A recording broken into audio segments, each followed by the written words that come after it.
All right. So, good morning, everyone. And why are you here? Well, you're working the long hours, and of course, you're committed, you're dedicated, and perhaps also you are making some sacrifices in your life because you are running a business. And for you, uh, that's necessary. The belief is there that you need to do that in order to run a successful business. And yet, if you look at your results, in terms of your business growth, in terms of the profits, also in terms of your own personal financial situation as the owner, in terms of what you're taking out of your business, salary, dividends, pension contributions, if you look at those results, they do not justify the sheer amount of time and energy that you are putting into your business. Something isn't adding up here. And perhaps you've been feeling that way for a few years even and hoping it will improve. But really, it hasn't improved significantly. So does that situation apply to any of you? Because this is exactly what I'll be addressing today. Why that's the case. And the surveys done on UK business owners have typically shown that they are working on average 55 to 60 hours a week. That's the average. Some, of course, are doing even more than that. So to put that in context, that's typically, let's say, an 8 a.m. start to an 8 p.m. or 7 p.m. finish. If you've got family and kids commitments, maybe it's a 9 till 4, 9 till 5, and then you're having to do hours late in the evening or at the weekends or even on holiday to catch up. That is a tough, relentless, emotionally and physically draining existence. And I've seen that firsthand. I've seen that firsthand in my own life 10, 12 years ago when I was living that reality. And I've seen it in many, many other business owners. And yet that reality has become normalized for many people. I mean, you look at your peers, maybe people you know in your industry, and you look at them, well, they're working evenings and I'm working evenings. That's kind of normal, isn't it? And it's just become this normalized existence. And in fact, I think it's even become glorified by certain people on social media who advocate this style of working, who advocate the hustle, the grind, the early starts, the commitment that you have to put in. It's become glorified, and for every rare person that I've seen succeed working that way, I've seen many, many more who've ended up burnt out. In fact, the stats prove this. I think I've seen the stats that 37 to 40% of UK entrepreneurs have reported burnout, i.e. they just don't have the energy to carry on. And yet this way of working is still normalized and glorified by many. And in fact, I'll use an example closer to home. In fact, some of you know my team member Cooks, and Cooks he still has a business, Mr. Singh's Sauces and Crisps, and it was a pretty successful business. It was in all the supermarkets and growing and scaling. But Cook shared a picture with me about 10 years ago, more than that actually, and it was a picture he put on Instagram, and it was him and his brother in his warehouse, and they're kind of cheering about the fact that they're working really hard and they're delivering a great product to their customers. And the problem with that picture was it was taken at 10:18 p.m. on a Saturday night. And Cooks thought that was normal. This had become normalized for him, this grind. And the problem for him was he had a wife who was a bit of an afterthought really at the time. He had no time off. He told me he never had a holiday in 7 years. In the 7 years since he'd started his business. And this working culture had become normalized for him. And it was having an impact on his life and his health and his well-being. And so the first question really I want to ask you all, and I want you to really think about this realistically and honestly, is this way of working sustainable for you? Because every change starts with a decision. And if you have that, if you've maybe fallen into that trap of believing it's necessary, believing it's normal, I just want you to honestly consider if you think this is really sustainable for you. The time that's going in, the returns that you're getting from that time, and yes, I do mean money amongst that in that. Of course, there's a fulfillment component and a happiness component, absolutely. But is it really sustainable long term or even short term? And that is an answer that only you can answer that. You have to make a choice. You have to make a choice. Is it sustainable? For me, 12, 13 years ago, my health was actually saying, no, this is not sustainable for me. The decision was taken away from me because of my health. And I realized it wasn't sustainable. So I changed it. And I halved my hours and tripled my business in the last 10 years. So it starts with that decision, guys. Your decision. Because if you cast your mind back to when you started your business, for me, that's way back 18 years ago in 2007. Some of you also, maybe way back. You cast your mind back. Why did you start your own business? What was the goal for you? Most people who run a business have come from employment. And most of you probably are the same. You've come from employment, and the most common reason that we hear is, well, I want a greater sense of freedom in my life. I want the freedom to control what I do, to control my hours, to control my destiny. Wonderful. Wonderful. But if you go back to the questions I've just asked you earlier, is that actually your reality? Have you ever even defined what freedom means to you? What does that look like in terms of your role in the business, your actual job description? Have you ever defined that? Because if that's important to you, I know it's not important to everyone, but if that's important to you, it needs to be clearly defined. What does freedom look like to you?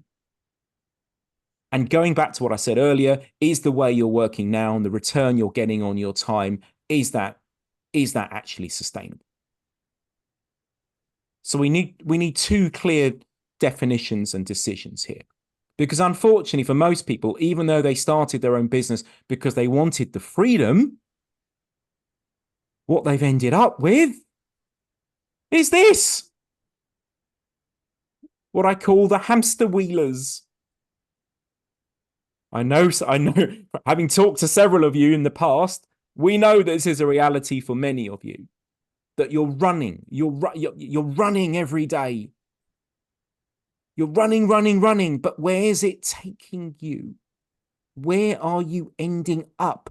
At best, you are ending up keeping your business alive and functional. But is there much more to show from it, for it? Now, why is that the case? Because for most business owners, they're juggling too many commitments in their business. They're the salesperson. They're the ones conducting the sales meetings, but they're also involved in some of the marketing or networking and those kind of things. They're also involved in doing some of the work, some of the actual execution of projects and work for customers. Oh, and there's finance as well, and even some of them even chasing their own money and admin. Oh, and forget recruitment and managing people as well. Many owners, because we asked them this, we asked them how many of those hats are they wearing, and they're wearing all of them, or at least partially all of them. And so the daily existence has just become about juggling all of those different responsibilities. And it's no wonder it's not necessarily going anywhere, because it's just become about the daily grind of survival.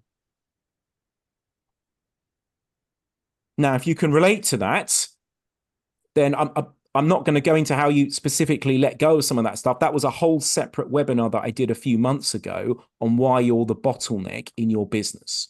So all these webinars are recorded and put on our YouTube channel, or you can give me and the team the shout if you want that one. But I did a whole separate session just on why you're still the bottleneck and how you can let go more effectively. But that is the reality for most people. They wanted the freedom, but they're juggling too many responsibilities in the business. And of course, some of you are juggling lots of responsibilities out of the business as well. As I said, it's an intense, emotionally and physically draining existence. That's why burnout is so common. So, on top of that, if that wasn't bad enough, there's the delusion that I see with so many entrepreneurs who feel like, well, this is just what you have to do. It's necessary. Now, let's just look at the data behind what happens to UK businesses. And so what happens is the businesses set up and they grow quickly or they grow slowly, but there's some growth. And ultimately they get to a point where there is a stagnation. There is a stagnation, and then ultimately there is a decline. And the result of that decline is those businesses fail. That is a statistical fact. It's a depressing, tragic, unacceptable fact, but it is a fact. The vast majority of businesses fail. Now, there are those that break through, that are able to continue a consistent level of growth. And if you look at the data on this, I don't know who knows this, how many UK businesses actually grow to, say, £1 million of revenue plus? How many do that? Well, it's around 240,000 businesses, which is somewhere between 4 to 5% of UK businesses. 4 to 5%. Now, even many of those eventually stagnate and decline, but at least they're in a better position than many others.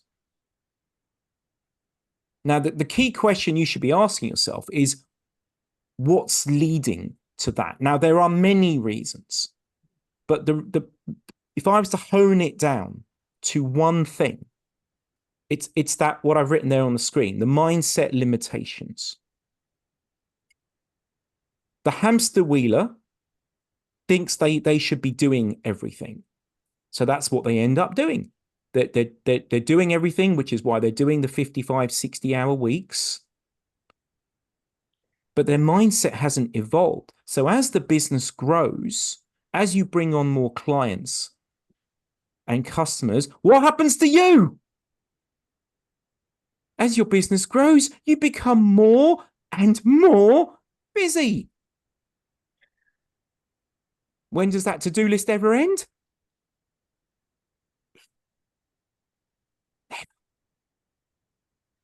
So the mindset limitation there is that the focus has not shifted away from being the doer.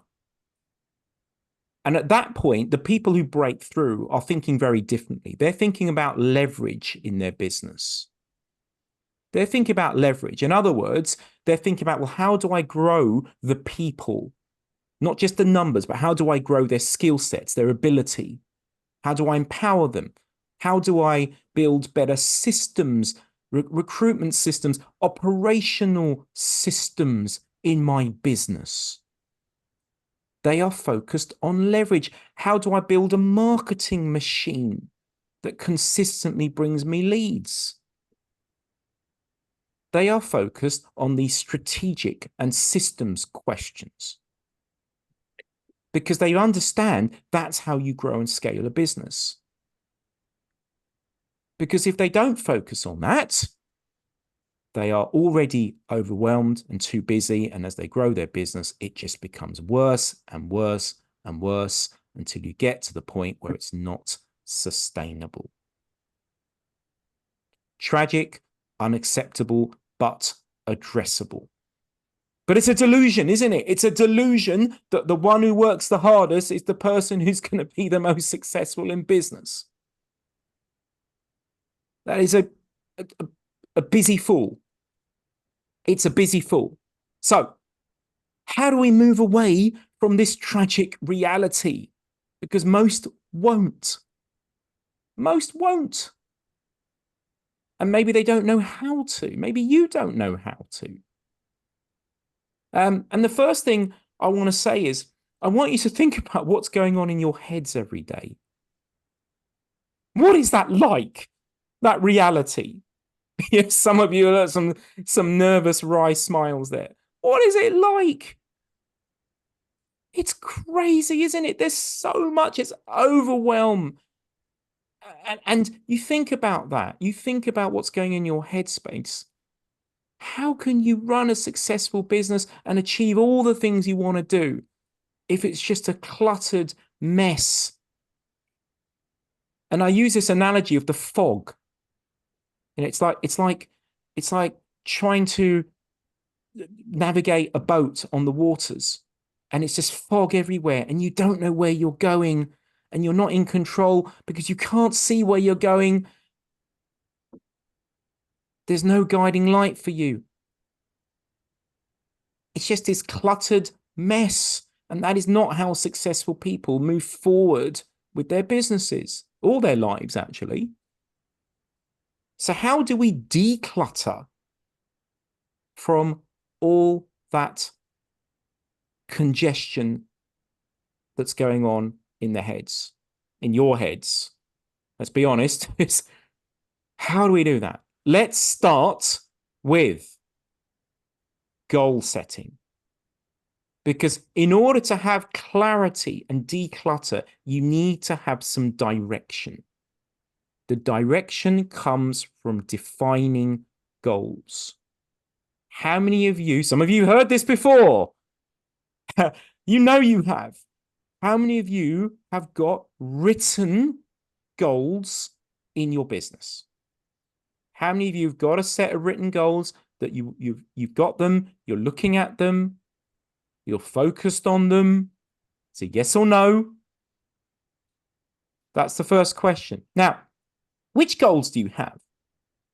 So you should start with the long-term view.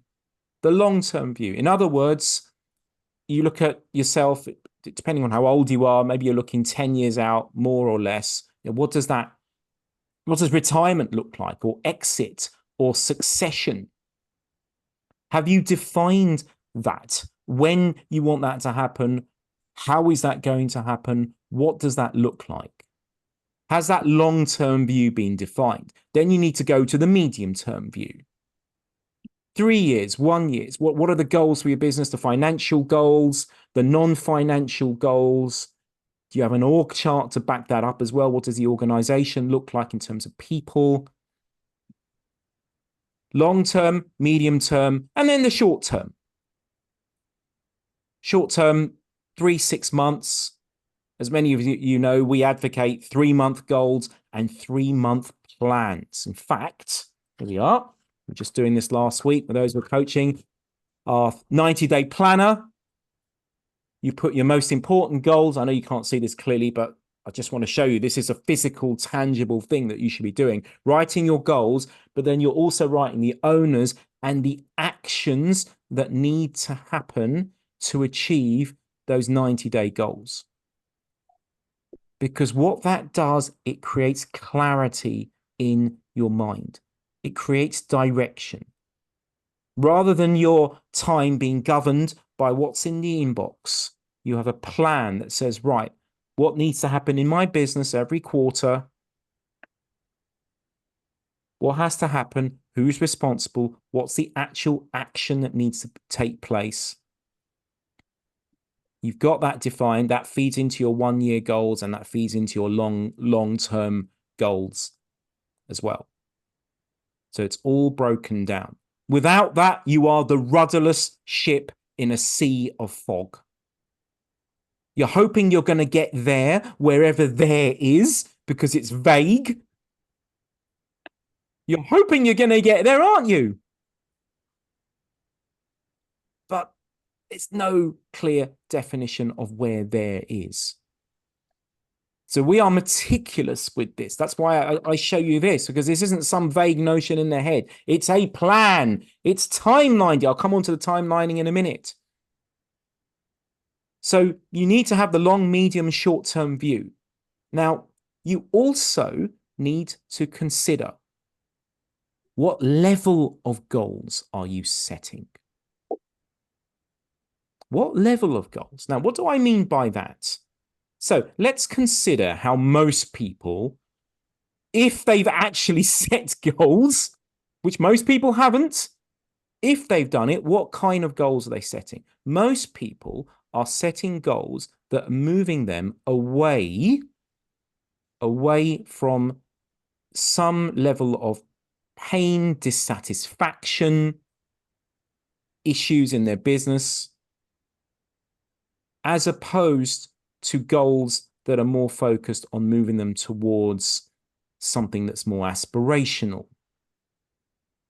And even actually, most of the business owners we know are quite aspirational people.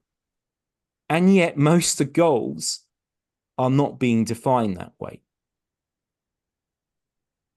So I'll give you some examples. So if we look at, so I call this level 1 goal setting, goals around survival.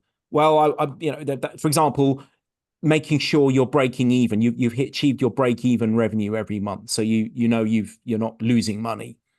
Making sure you can make payroll every month and making sure you've achieved that revenue. Making sure you are able to pay yourself enough to live on, and even that's challenging sometimes for many owners.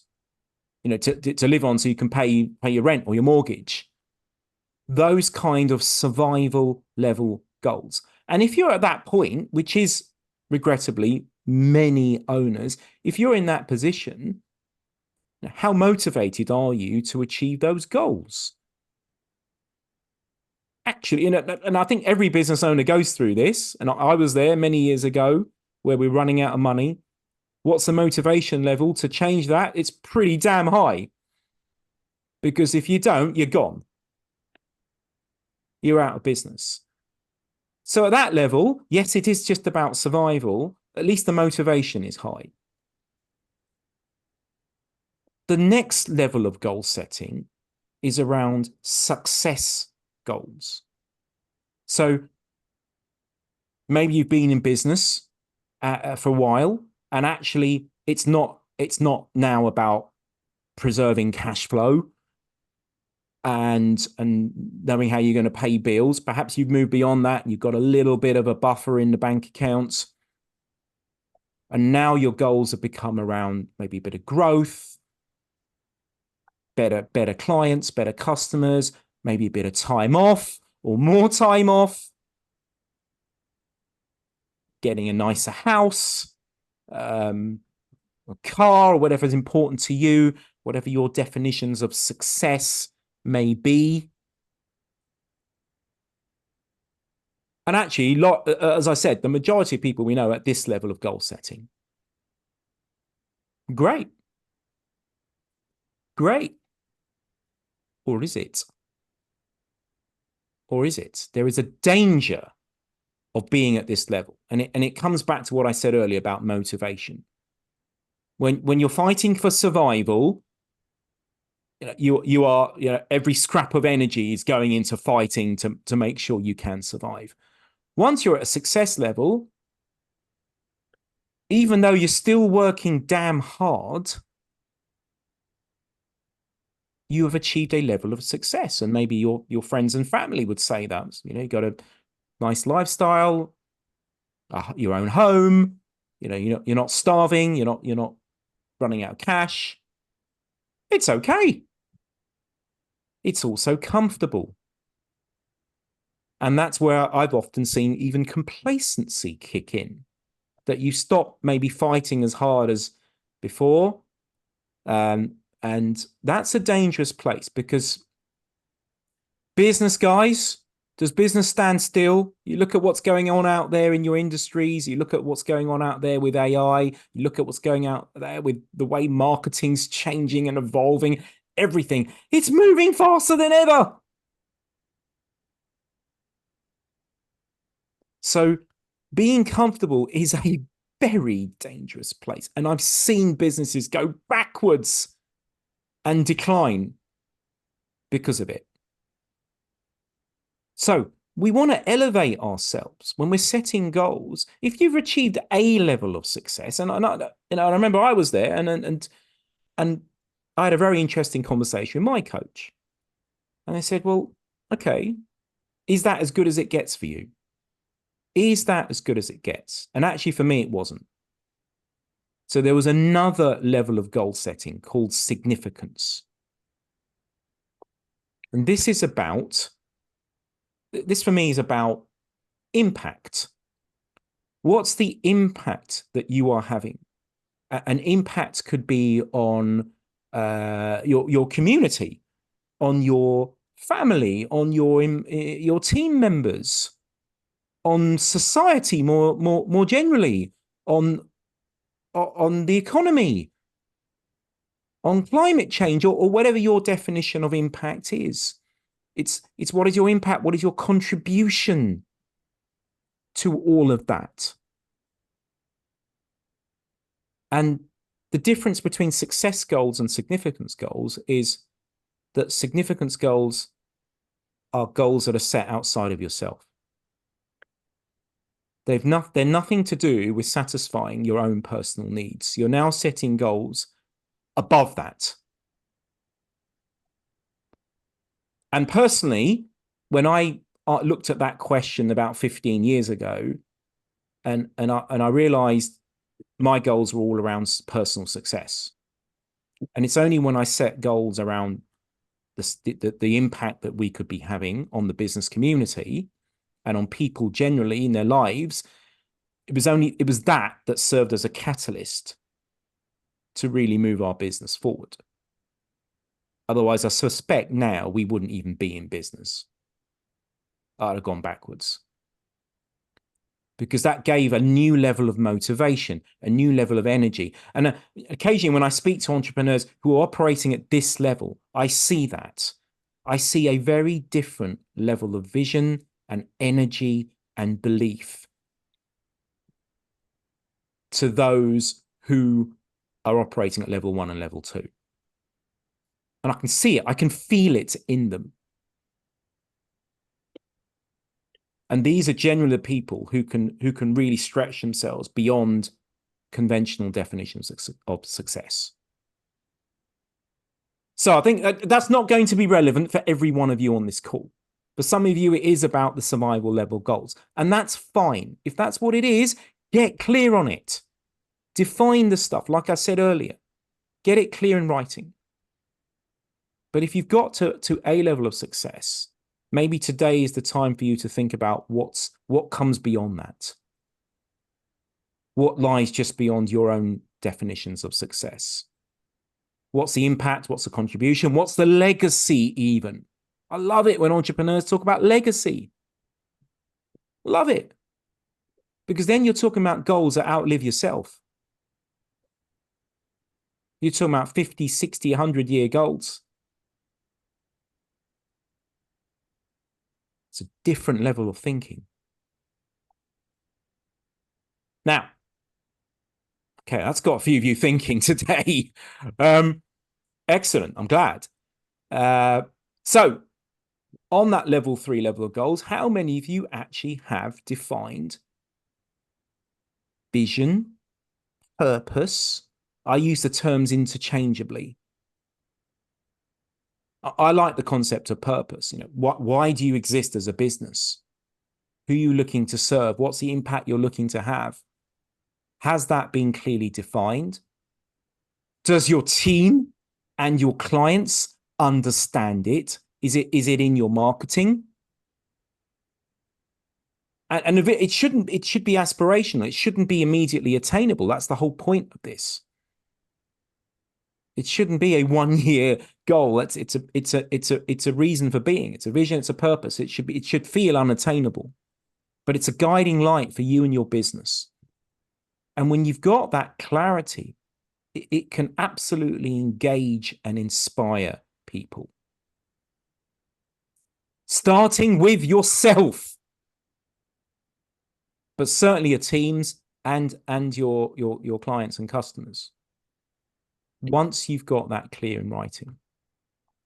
Sure, that may not be an easy thing for some of you to define. Maybe you've grappled with that definition, but I suggest you continue grappling with that definition, because we're here to elevate you away from just being the hamster wheelers and wondering why things aren't changing. We need to elevate your thinking. Start with that. Start with that. The other thing I'd say about goal setting, this is a letter I received from a client, Courtney. She was just a small events business when we started coaching. I think it was back in 2016, 2017, just a young girl really at that time, in the late 20s. I think John's looking. John remembers Courtney. I think, yeah, you do, John. In fact, here we are. I'm glad I took a picture, because it's this letter's so old, it's all faded on the writing. But anyway, she wrote something very important. I said to her, Courtney, what's your long-term goal? And she said, I wanted to get on the property ladder. I said, how much money do you need? She said, I think she said about 70 grand. I said, how much have you got now saved up? She goes, nothing. So I started getting her to set defined goals around how she was going to get on the property ladder. How much money did she need? How much did she need to grow her business by? How much did she need to take out? How much deposit? All of this, we started to get clear in writing. And then 2.5 years later, she sent me this letter. And the key point about this letter is what she's written now near the end. It's amazing what focus and writing things down can do. And I couldn't have said it any better. When we're looking to declutter our minds and get focused on how we can move forward, that's the absolute start point. And she was only a 70K business at the time. By this time, she'd grown to over 500K. She's gone well beyond that now. Hello, Courtney, by the way. And congratulations on your success, because I think you've gone well beyond that now, and with Christmas in July and what you've done with your business. But this was where it started for her. It's such a simple message, but how many of you are actually doing it? The other thing I'd say about goal setting is, this is another common mistake, is what I call the big rocks, or applying Pareto, the Pareto principle. Most people set too many goals. The goals has effectively become a glorified to-do list. And what they're not doing is applying the Pareto principle, which is the 80-20 rule. In other words, they're not thinking strategically about which goals are actually going to move them forward. Get them off the hamster wheel and move them forward. Which ones are going to have the biggest impact? That's the skill with goal setting. It's not just to write goals. That's a good start point. It's to think about which ones are the most significant and impactful on you at that time. And then we revisit that process every 90 days. So most people are setting too many goals. We would advocate you break that down into 2 or 3 goals every quarter that are the priority, that are the most impactful. Then you have the action plans to go with that and the owners. Once you've got that and you've got it prioritized and focused down to the big rocks, then there's still a big missing piece of this jigsaw. Then You have to diarize it. And we use a tool called the default diary. As some of you know, it's the classic time blocking system. Time blocking has been talked about a lot as a productivity tool. Absolutely. The thing for me about a default diary and time blocking is you are building your diary not just based on urgencies and who's shouting loudest. It's built around at least some time committed to your goals. Because you've written the goals down in your 90-day plan, you are then consciously thinking what needs to go in my diary each week. And so the first thing actually that should go in your diary is anything that's important to you personally. Because if you don't build that goals for that, and if you don't build that time in, will they happen? No, you end up like Cooks. Like Cooks won't much mind me sharing this, but yeah, you end up like Cooks because he's on our team now. Because we helped him build a business that was 80 hours a week to barely 5. He'd never set goals personally. He'd never set goals around how much time off he wanted because he thought it was just about working hard. He'd never set goals on time off. He'd never set goals on having time with his wife or any of that stuff. It was never planned. It was never diarized, so it never happened. So your diary should have some personal stuff in. It should have obviously your key meetings. It should have time set aside to work on your goals. Of course, there should be time in there for the day-to-day operational stuff, for those of you who are still involved with the operational stuff. That needs to go in there. If you're doing sales stuff, obviously, if you're wearing many, many different hats in your business, your diary is going to get increasingly complex. And yeah, okay, but you plan the diary. Otherwise, you just end up in that sea of fog. And for me personally, this diary is my life. I cannot imagine my life without a meticulously planned weekly default diary. That may include also times when you look at your emails, or that you decide what you block out in your diary. It's your choice. But you should be having that time set aside. So there's a whole load of other productivity tools I could talk about, many of which I've talked about in the past as well. But there's one I think that doesn't get enough airtime, actually, when you go and read all the books and look at what people are advocating to essentially get more done in less time. Time blocks diary, 100%. It's a non-negotiable for me in my own life and for those we coach. But the other one I picked actually is Parkinson's law. Parkinson's law. What on earth is that? Parkinson's law is all about work expands to fill the available space. In other words, if you don't have a thorough time blocking system, if you're one of these people that just says, well, I need to get this work done for a client, I need to get this marketing done, I'll do that this afternoon. So essentially what you're saying to your brain is, I've got this afternoon. So how long will you spend on that stuff? You'll spend an afternoon, whatever an afternoon is. However, when you start actually defining how much time you're going to spend on certain tasks, you will find you will get them done by and large faster than if you'd not given them a clear time frame and a clear deadline. As human beings, we are great with deadlines, time deadlines. It's why we're most productive the day before a holiday, aren't we? Because there's a deadline and we're like, we're super focused.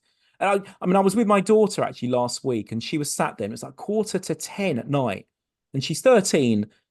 And I said to her, you done your homework? You ready for bed? She goes, no, I've got this biology to do. Oh, and she was like fretting and she was getting a bit stressed. She was getting a bit tired. And I said, well, how long it's going to take you? She goes, oh, I don't know. Oh, I just need to do it. And she kind of lost all focus. And so I said, right, let's do some Parkinson's law on her.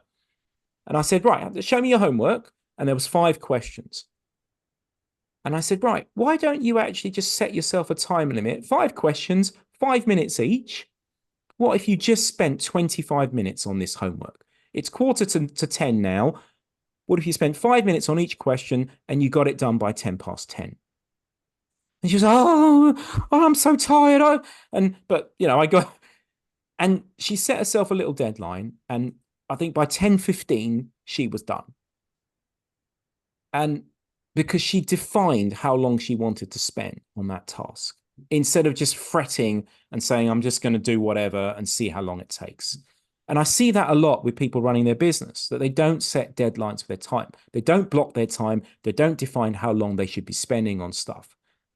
So they just end up filling the available time. And very often that available time then leaches into evenings, weekends. And actually, had they applied this, none of that may be necessary. And I know that actually, when I started doing this properly, when I first had kids and I had to, oh my God, productivity went through the roof. I thought I was productive before having kids. But when I defined this properly, because I had to finish at a certain time, I was getting way more done in way less time. So I love Parkinson's law. Maybe that's something for you to try as well. And the last thing I want to mention actually is this is a concept called the hedgehog concept from Jim Collins's book, Good to Great. A great book around the habits and the attributes of some of the most successful businesses in America over the last 30, 40 years. And he talks about this concept of the intersection of the three circles. And the reason I share this is because a lot of businesses are overwhelmed in terms of time and effort, simply because they're trying to offer too many different services even, or products. And if that's you, you may want to think about these three questions and work out which product or service actually ticks all three of those questions. Because if you can work that out, what are you deeply passionate about? What can you be really, really good at, or even the best in the world at? And what drives your economic engine? In other words, what is profitable or highly profitable or most profitable? If you think about the intersection of those three circles, it's a great focusing tool to consider which products or services actually don't sit within those circles at all. And in which case, why are you doing them? And are you better off focusing on the thing that actually does tick those three boxes? Now, it's just something to consider. If you're only offering one thing and one thing only, fine, then this doesn't apply. But if you are scattered in terms of different products or even different businesses, I see this with some entrepreneurs. Oh, I've got this going on in the sideline, and this I'm going to start, and this I want to do as well. And they're like they like the different concepts. And when I get them to focus on this, they realize, oh, actually, 2 or 3 of those ideas don't meet this criteria at all. Okay, so I'm just going to finish off, guys. I've thrown a lot at you as ever in these sessions. This is my definition of success. It's my own personal definition. I believe business should be about more life. That means more time. Yep. But also more money, more fulfillment, more happiness. That's my personal definition. And I know it's achievable. You don't have to be the hamster wheeler who's putting the 60-hour weeks in for a limited or unsatisfactory return. That doesn't have to be the reality. And I'll just leave you with one example of this. This is Shaz. Shaz owns, he doesn't run, he owns a marketing agency in London called Digimax Dental. They do marketing for dental practices. Very successful business in their sector. When Shaz first talked to me, he was pretty frustrated with the sheer amount he was doing. He'd fallen out of love with his business. And actually his dream was to start a charity. And that's what he's done. He's effectively exited the day-to-day running of his business. That his team run his business, his team of 25, 30 people in London, they run his business. And he went off and started a charity called Wells on Wheels, which is a charity to help bring clean water supplies to rural parts of India. And it's been so successful, actually, that Amazon have done a documentary about him and his charity. And And this is just a screenshot from him on the TV. And the great point was that he was, like most entrepreneurs, overwhelmed and trapped. And he's been able to actually exit, not just exit his business, go off to America to find people to support this, go and work with Amazon, go to India to actually set this up, all while his business worked without him. So he was setting goals at that significance level. And it was those goals that really elevated his thinking and allowed him to get out of the day-to-day, because he had to set his business up to allow him that freedom. And it all started with that decision to set goals at that significance level. So I hope that's an inspiring way to finish after the tragic and depressing stats I shared with you at the start. So as ever, what are you going to do from today? You decide what action you will take. You make that decision, guys. If you'd like to talk to me and my team and take the 30-minute session that we offer to talk about what you think you need to do from today, or where you maybe need to get some help and advice, great. Message me on LinkedIn, message me on my email. That's great. If you haven't done that before, that's available to you.